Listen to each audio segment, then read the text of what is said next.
وەزیری وزە و سەرچاوە سروشتەکانی تورکیا ڕایگەیان کە حکوومەت هێرم و بەغداد لەسەر ئەو خاڵانەی بۆ هەنەردەکردنی نەوت هێرمی کوردستان پێویست بووە گەیشتونەتە ڕێکەوتن و تیشی گواستنەوەی نەوت هێرم لە سەرەتادا بە 300,000 بەرمیل لە ڕۆژێکدا دەست پێ دەکا و دواتر زیاد دەکا. بەڕێوەبەری دابەشکردنی بەرەمەنەوتیەکانی سلێمانی ڕایگەیان ئەمڕۆ کێشەی کەمی بنزین چارەسەر دەکەن و بڕێکی زۆر بنزین بە سەر ژمارەیەک گوێزگەدا دابەش دەکەن. ئەو کات ئاوات محەممەد قایمقامی سلێمانی بە NRT ڕاگەیان وەکەوڵێک بۆ چارەسەرکردنی کێشەی کەمی بنزین ئەمڕۆ 2,400,000 لیتر بنزین بەسەر 50 وێزگەی سلێمانی 23 وێزگەی قەزا و ناحیەکان دابەش دەکرێت.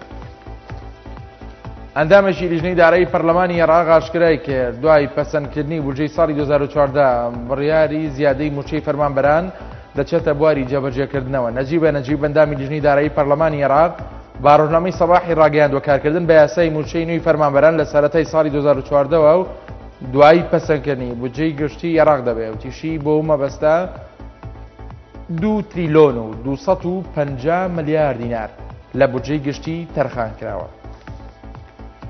سەرچاوەیەک لە پۆلیسی پارێزگایان بار ڕایگەیان بەهۆی چوونە نێو ڕیزی بەرەی نووسرەوە بەرەبەیانی ئەمڕۆ هێزێکی یاساییش داڵمەتێکدا لە ناوەڕاستی شاری ڕوومادی ئەحمەد عەلوانی پەرلەمانتاری سەر بە لیستی عێراقی دەستگیر کرد.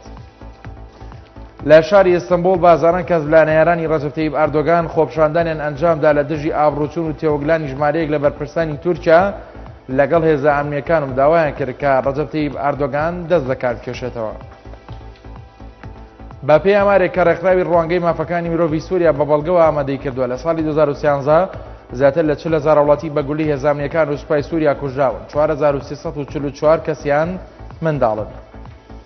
حکوومەتی لیبیا 4 کەسایەتی سەربازی ئەمریکا ئازاد کرد کە ڕۆژێنی دەستگیری کردبوون. جێن ساکی وتەبێژی وەزارەتی دەرەوەی ئەمریکا ڕایگەیان بێگومانی دارەی باراک ئۆباما ئەو ڕووداوە بە وردی تاوتوێ دەکا و تیشی ئەو 4 کەسایەتی سەربازی کە دەستگیر کراون ئازاد کراون. هەر شاد بن.